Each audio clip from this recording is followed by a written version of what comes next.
Hello and welcome to TFA Analysis. Please subscribe to our channel. Thank you very much.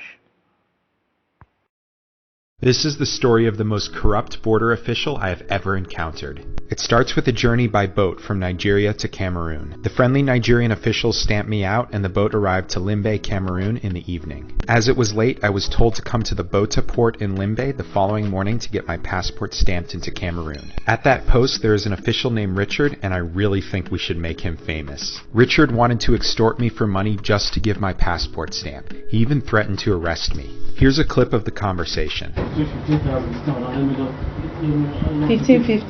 Yes. So a lot of people in that world.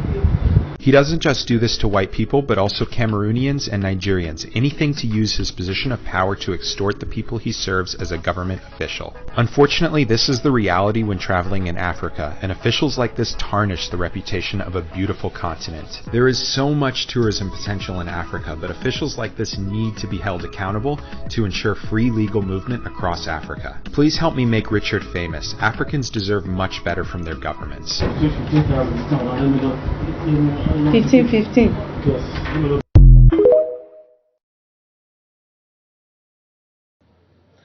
This is the main reason why I told you people that corruption is a campkawom in Cameroon.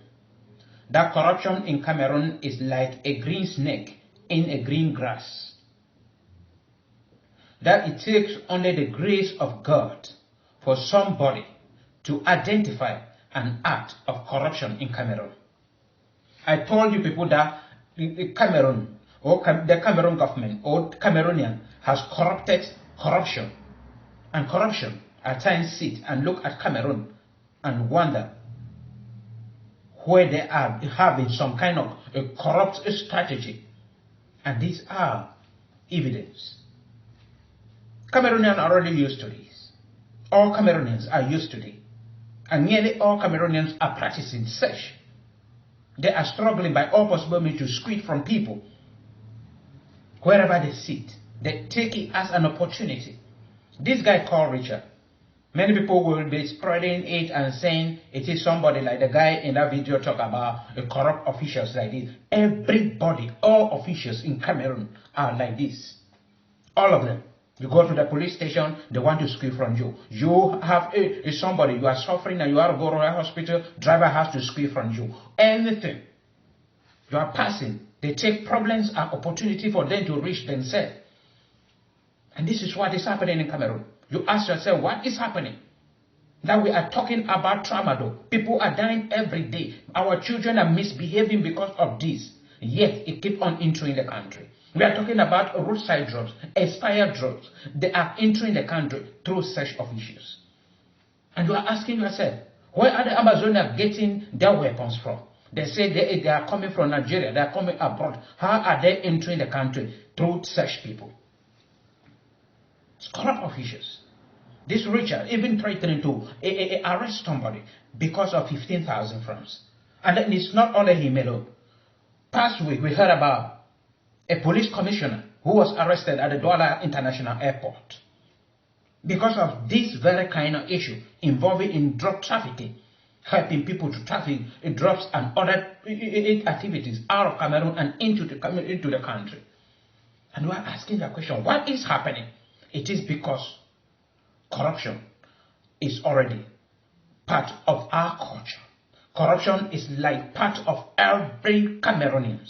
And everybody do not think of creative way in order to solve societal issue. They are thinking of ways to corrupt. And that is what is happening in our home country, Cameroon. That is what is happening in many African countries. And you ask yourself, why are people not developing? Why are people not becoming rich? Why are people still remaining? Why is poverty still in Africa? Because those who found themselves in any position are struggling to make themselves, they are becoming rich every day. Richer every day. It all is about themselves. You see a lot of person joining the custom today. Tomorrow you are hearing about billions in the account, a mansion, vehicles and all kind of things. And you ask yourself, how much are they paying them? And the government also is not investigating because they are benefiting. Truly, if you investigate, you discover that this 15,000 Richard was to take Maybe Richard will have maybe only 2,000 francs from it. All the officials will. Richard was not sitting there alone. Police were sitting with him. Meaning they all, we heard a voice of a lady behind it, talking, mentioning again 15,000. Meaning it is an agreed amount in which even the minister in Yaoundé is aware of it. Even the director of custom is aware of it. The director of police is aware of it. The president of Cameroon is aware of it. And that is why when you look at how they usually budget the money the custom have to, they just give them an amount without giving a strategy on how to collect that money.